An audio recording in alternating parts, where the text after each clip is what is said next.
मेरे प्यारे बच्चों, कैसे हैं आप सब। आई होप आप सब ठीक होंगे, मस्त होंगे और अच्छे से पढ़ाई कर रहे होंगे। तो बच्चों, मैं आज आप लोगों के लिए फिर बहुत ही मोस्ट इम्पोर्टेंट क्वेश्चन लाई हूँ, जो कि मानव शास्त्र से है। ठीक है, एंथ्रोपोलॉजी का है। ठीक है, मैंने बताया था ये मुझे से उच्चारण नहीं होता।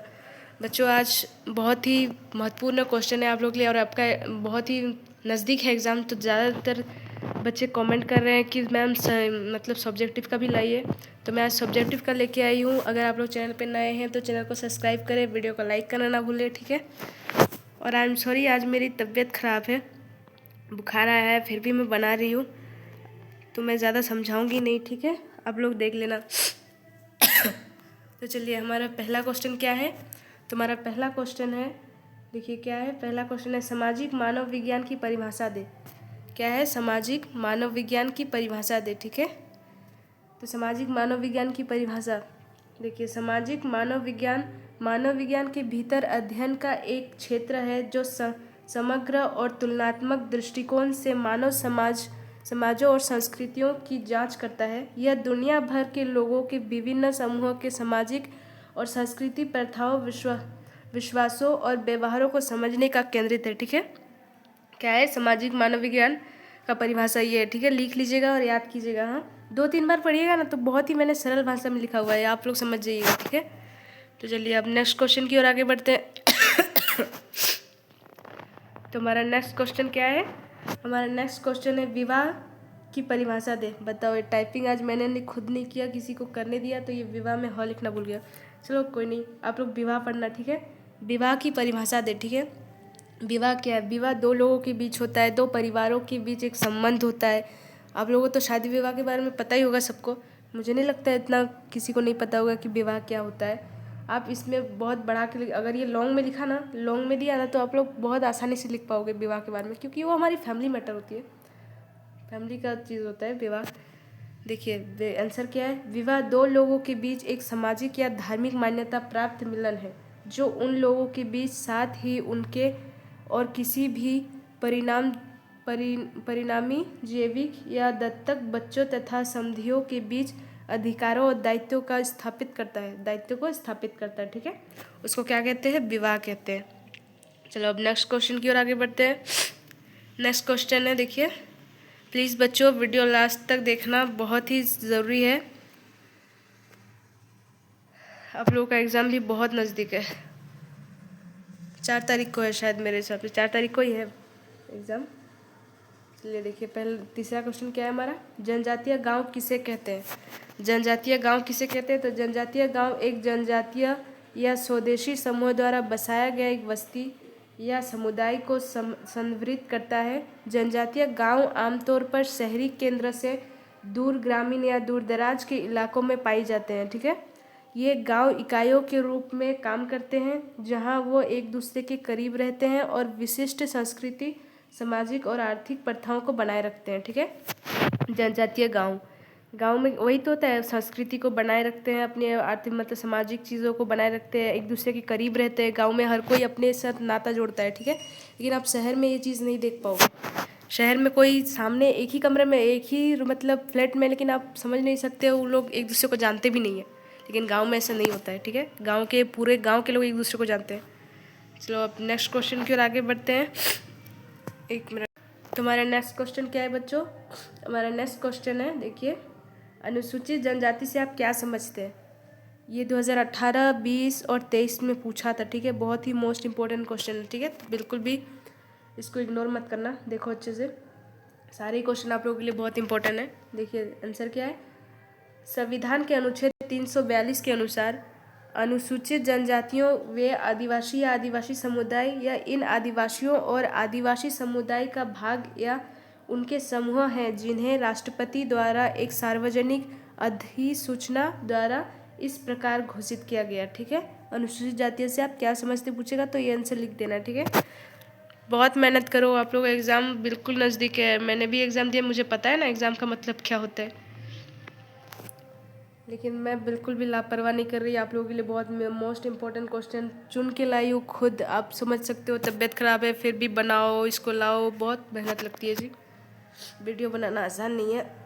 चलिए हमारा छठा नंबर का क्वेश्चन क्या है। जनजातियों में पाए जाने वाली गोत्रों से के संबंध में बताइए। ठीक है, जनजातियों में जो गोत्र पाए जाते हैं उसके संबंध में बताओ। पहले तो गोत्र हमें अपने पूर्वजों से मिलती है, हमारे पिता से हमें मिलती है गोत्र, हम परिवार से जुड़े रहते हैं, इससे हम अपने पूर्वजों का पता लगा सकते हैं हमारे गोत्रों से। ठीक है, हालांकि सभी कास्टों में गोत्रों की मान्यता नहीं है, लेकिन कुछ कास्टों में होती है मतलब। तो चलिए आंसर देखते हैं। जनजातियों के संदर्भ में गोत्र की अवधारणा विशिष्ट रूप से भारत में कुछ समुदाय से जुड़ी हुई है। गोत्र किसी व्यक्ति के वंश को संदर्भित करता है। यह एक प्रतिशतात्मक मतलब अपने पिता के द्वारा मिलता है, इसका मतलब होता है, ठीक है, पिता के द्वारा मिलता है, वो प्रणाली है जहाँ व्यक्ति अपने पिता के माध्यम से अपने पूर्वजों का पता लगाते हैं और एक विशेष गोत्र के साथ पहचान करते हैं। गोत्र की अवधारणा सभी जनजातियों पर लागू नहीं होती है। जनजातियों की अपनी विशिष्ट सामाजिक संरचना, नातेदारी और अपने पूर्वजों या वंशावली की पहचान करने का तरीका है। ठीक है, आई होप आपको जनजातियों में पाए जाने वाली गोत्रों के संबंध में पता चल गया। आप लोग कमेंट में बताना आप लोग कौन से गोत्रों के हो। मैं तो काश्यप गोत्र से हूँ। ठीक है, मेरा गोत्र है। चलो अब नेक्स्ट क्वेश्चन की ओर देते हैं। हमारा नेक्स्ट क्वेश्चन क्या है बच्चों? तो हमारा नेक्स्ट क्वेश्चन है काला जादू क्या है? अब बताओ काला जादू क्या है? क्या क्वेश्चन है ये? काला जादू पारंपरिक रूप से प्राकृतिक शक्तियों अथवा दुष्ट शक्तियों को पूर्व करने के लिए किया जाने वाला एक जादू है। ये जो काला जादू है ना, अक्सर आप लोग भी बोलते होंगे कि किसी ने काला जादू कर दिया है, तो वही चीज़ लिखना है वहाँ। मैं बोलूँ ना, ये जो सोशियोलॉजी है, ये मानव शास्त्र है, मानव विज्ञान है, ये सब चीज़ें एक बार आप रीडिंग कर लोगे ना तो आसानी से लिख सकते हो, क्योंकि ये सब में ज़्यादा कोई हार्ड रहता ही नहीं है, बिल्कुल अपने आसपास की चीज़ें रहती है। चलो अब नेक्स्ट क्वेश्चन की ओर देखते हैं। हमारा नेक्स्ट क्वेश्चन क्या है बच्चों? 15 नंबर का देखिए। मानव विज्ञान किसे कहते हैं?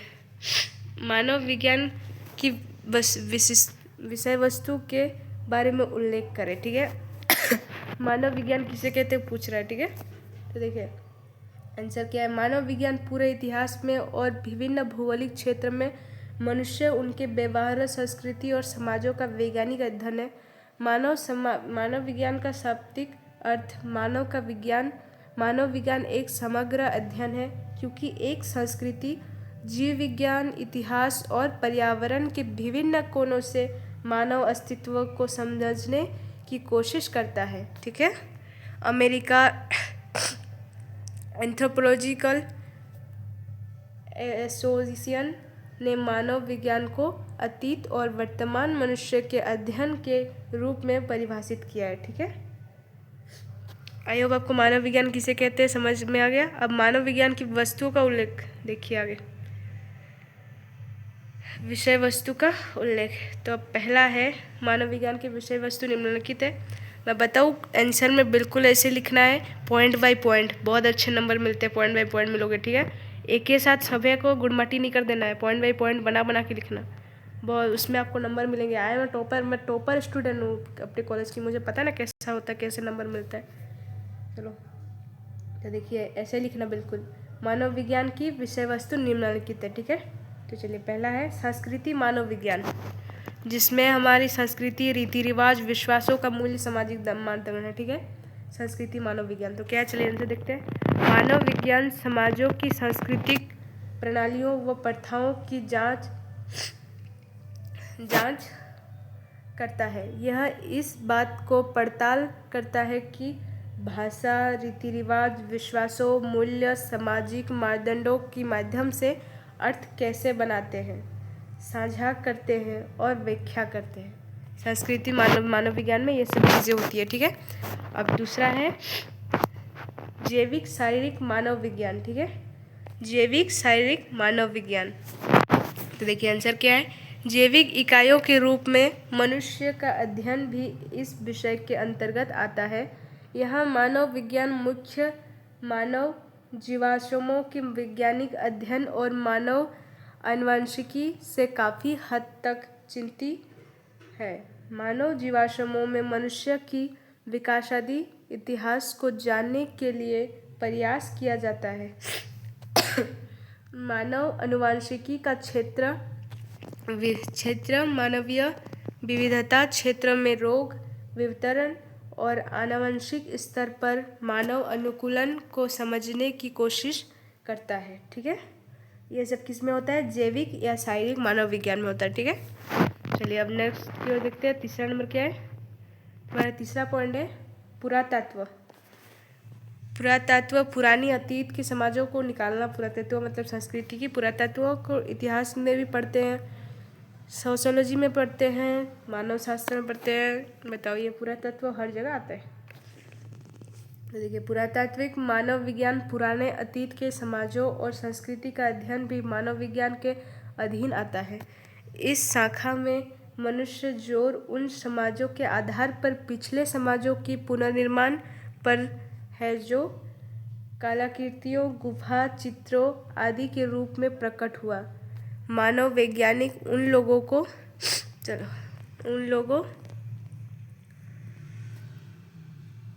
लोगों की जीवन शैली का पुनर्निर्माण करने के प्रयास करते हैं जिन्होंने यह तो कई लिखित नहीं छोड़ा है या जिन लेखन सामग्री छोड़ दिया है लेकिन जिसे अभी तक समझा नहीं जा सका है। ठीक है, ये सब चीज़ें आती है पुरातत्व में।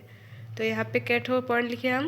यहाँ पे 3 ठो पॉइंट हुआ। देखो, संस्कृति मानव विज्ञान हुआ, और ये जैविक शारीरिक मानव विज्ञान हुआ, और पुरातत्व हुआ। अब चौथा ऑप्शन, चौथा देखते हैं। चौथा क्या है? मैंने बहुत सारे 4-5 लिख के आई हूँ ताकि आपको एक तो कम से कम 2-3 तो याद हो ही जाएंगे इसमें। चलो चौथा देखते हैं, भाषा विज्ञान। भाषा विज्ञान क्या है? जिसे हम, भाषा अगर नहीं होगा तो हम किसी को समझ भी नहीं सकते, हम किसी से बात नहीं कर सकते, ये भाषा होता है। ठीक है, तो भाषा विज्ञान में क्या है? मानव विज्ञान मानव भाषाओं की संरचनाक विविधता और विकास की जांच करता है। यह भाषा और संस्कृति के बीच संबंधों की पड़ताल करता है। यहाँ पे प है। ठीक है, अरे यार प है, पड़ताल करता है। साथ ही उन तरीकों को भी पड़ताल करता है जिससे भाषा मानव विचार और सामाजिक अंतक्रिया को प्रभावित करता है। ठीक है, ये सब आता है भाषा विज्ञान में। अब ये पांचवा है। देखो पांचवा क्या है? ये क्या हो रहा है? पांचवा क्या है? Implied anthropology. ठीक है, तो आंसर देखिए क्या है? एक शाखा समकालीन सामाजिक मुद्दों को संबोधित करने के लिए मानव शास्त्रीय ज्ञान और विविधता को लागू करता है। ठीक है, एप्लाइड एंथ्रोपोलॉजी में। चलो ये सब पांचों ऑप्शन, पांचों समझ में आ गया आपको? पांचों पॉइंट जो हमारे मानव विज्ञान का है। देखो, मानव विज्ञान किसे कहते हैं? मानव विज्ञान की विषय वस्तु की बारे में उल्लेख करें। तो ये मैंने कर दिया, मानव विज्ञान ये हुआ, और इसके बारे में उल्लेख भी मैंने कर दिया। ठीक है, विषय वस्तु के बारे में। चलो, ये सब सब्जेक्टिव क्वेश्चन है, ये सब पढ़ोगे ना तो इससे ऑब्जेक्टिव भी आ जाते हैं। ठीक है, तो सब्जेक्टिव पढ़ना ज़्यादा ज़रूरी है, सब्जेक्टिव से ना ऑब्जेक्टिव भी बनते हैं। चलिए अब हमारा नेक्स्ट क्वेश्चन देखते हैं। हमारा नेक्स्ट क्वेश्चन है, झारखंड की जनजातियों में पेयजल की समस्या काफ़ी गंभीर, स्पष्ट करें कैसे? झारखंड में जनजातियों में तो काफ़ी गंभीर है ये पेयजल की जो समस्या है, वो हम कुएं से करते हैं कभी, तो हमें मतलब ऐसे तालाब से, कुएं से, जो कि अशुद्धि रहता है सब, पर क्या करें, खाना तो पड़ेगा। तो ये सब देखो, झारखंड की जनजातियों में पेयजल की समस्या काफ़ी गंभीर है, स्पष्ट करें कैसे गंभीर है, हमें पूछ रही है। तो आंसर क्या लिखिए? झारखंड की जनजातियों में पेयजल काफ़ी गंभीर है। इस पेयजल समस्या में योगदान देने वाले कुछ प्रमुख कारक। देखो पॉइंट बना के लाए। ठीक है, ऐसे ज़्यादा अच्छे से याद होगा आपको, क्योंकि आप लोगों के पास टाइम बहुत कम है ना, और मेरा काम है आप लोगों को याद करवाना। अगर आप लोग पढ़ोगे नहीं तो इसमें मैं क्या कर सकती हूँ। चलो, पहला ऑप्शन क्या है? देखो पहला पॉइंट क्या है? देखिए, भौगोलिक कारक। पहले तो झारखंड में जो पेयजल की समस्या है वो पहले होती है भौगोलिक कारक से। भौगोलिक कारक मतलब पहाड़ियाँ, जंगल। देखो, झारखंड मुख्य रूप से एक पहाड़ी और जंगली इलाका है, ये हर किसी को पता है। चलो, राज्य है जिसे जल स्रोत तक पहुंचने में बहुत मुश्किल हो जाता है।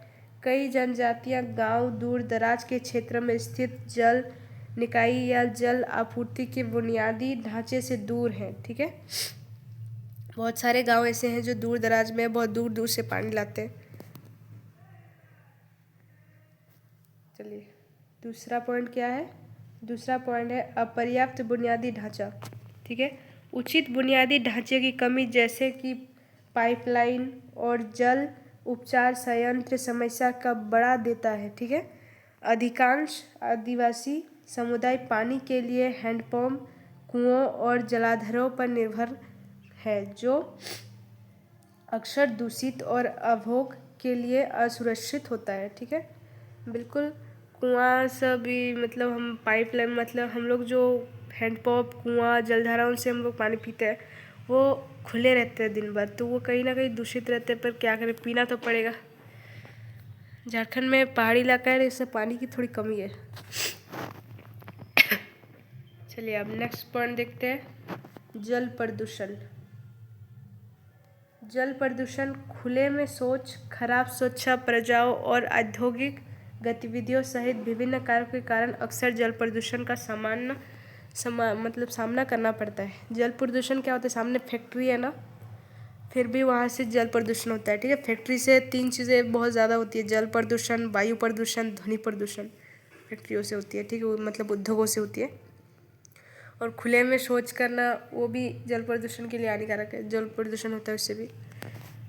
स्वच्छता में बिल्कुल ध्यान ना देना, ये सब जल प्रदूषण के कारण बनते हैं। ठीक है, चलिए अब नेक्स्ट पॉइंट देखते हैं। नेक्स्ट पॉइंट है जलवायु परिवर्तन। अनियमित वर्षों में लंबे समय तक सूखा झारखंड में जल संकट को और बढ़ा देता है। जनजाति जो अपनी पानी की ज़रूरतों के लिए वर्षों वर्षा जल पर निर्भर है, पानी की कमी की अवधि के दौरान अत्यधिक पीड़ित होता है। यहाँ हम सब वर्षा जल पे ही निर्भर है झारखंड के लोग। ठीक है, मैं बना के दे, आज मेरी तबीयत कुछ ज़्यादा ही ख़राब हो रही है। एक बच्चा मुझे बोल रहा था मैम PDF दे दीजिएगा, हम लोग पढ़ लेंगे, तो फिर मैंने सोचा कि PDF दूंगी तो सारे बच्चे नहीं पढ़ सकते, मैं पढ़ा भी दूंगी, समझा दूंगी तो ज़्यादा बेटर है, पर क्या करें। चलो अगला पॉइंट देखते हैं।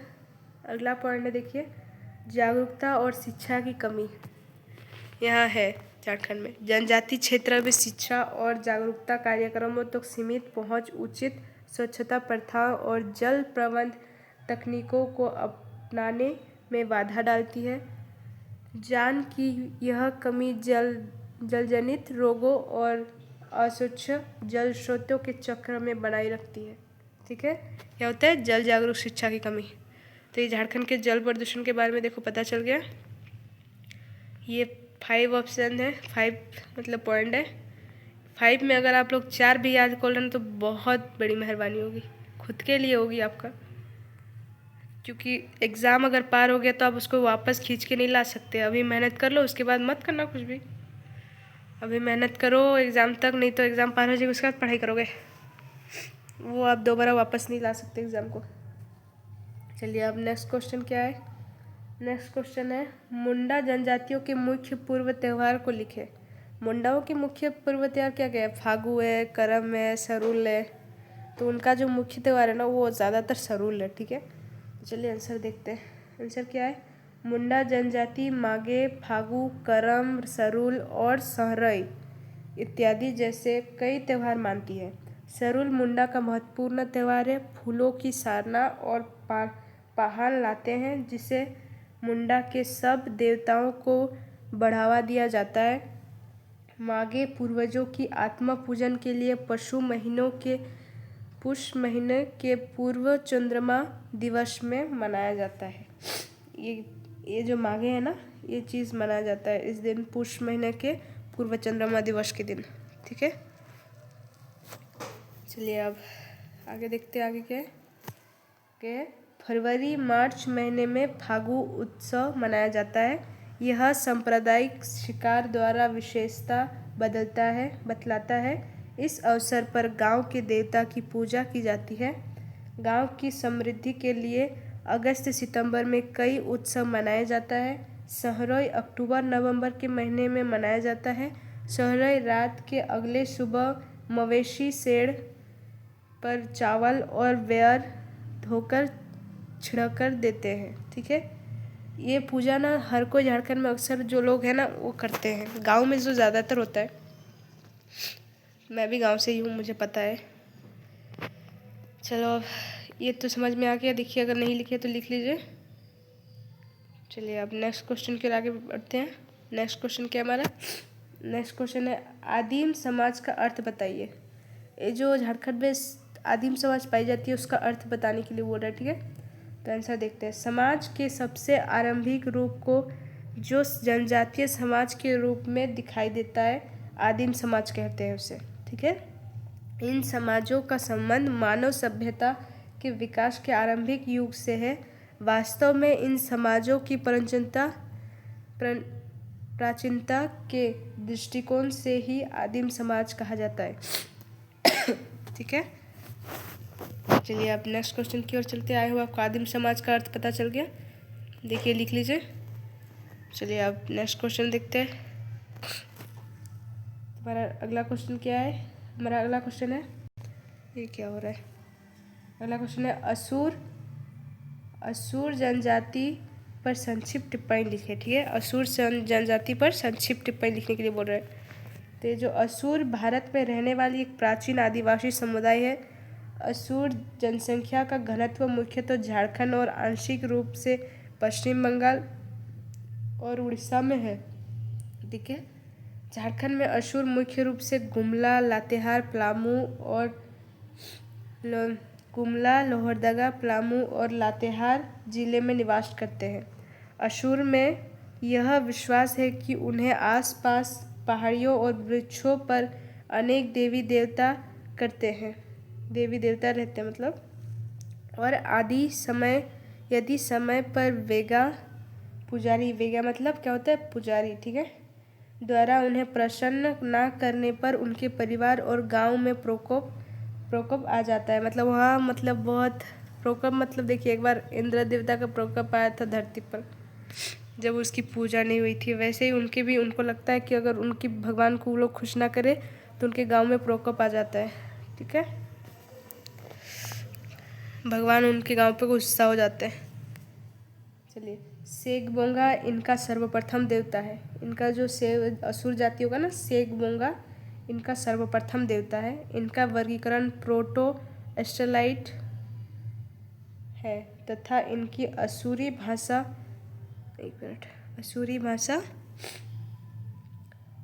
ऑस्ट्रो आयोसिचाटिक भाषा परिवार से संबंधित रखती है। इन्हें 3 सगोत्रों में विभाजित किया गया है। और वो 3 सगोत्र क्या क्या है? तो एक मिनट ये ऊपर करने दो।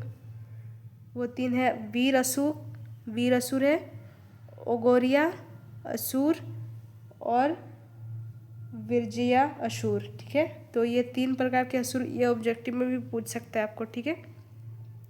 इन 3 सगोत्रों में विभाजित किया गया है असुरों को। तो कौन कौन पूछेगा? तो वीर असुर, ओगोरिया असुर और विरजिया असुर, ठीक है।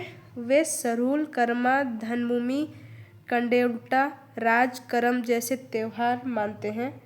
असुर जनजाति जीववाद, प्रकृतिवाद और प्रत्येक पूजा का मिश्रण है, ठीक है। ये जो असुर जनजाति है, चलिए लिख लो, अगर नहीं लिखा है तो उतनी जल्दी ऊपर नहीं करती हूँ, ठीक है। असुर जनजाति पर संक्षिप्त टिप्पणी लिखने बोलेगा तो ये लिख देना, 100% नंबर मिलेगा आप लोगों को। चलिए अब नेक्स्ट क्वेश्चन देखते हैं। तो हमारा नेक्स्ट क्वेश्चन है किन्हीं 3 भारतीय जनजाति के नाम लिखें। 3 जो भारतीय में जनजाति है उनके नाम लिखने बोल रहा है, ठीक है। तो पहला है भील जनजाति। क्या है? पहला है भील जनजाति। तो देखिए भील भारत की अनुसूचित जनजातियों में एक है।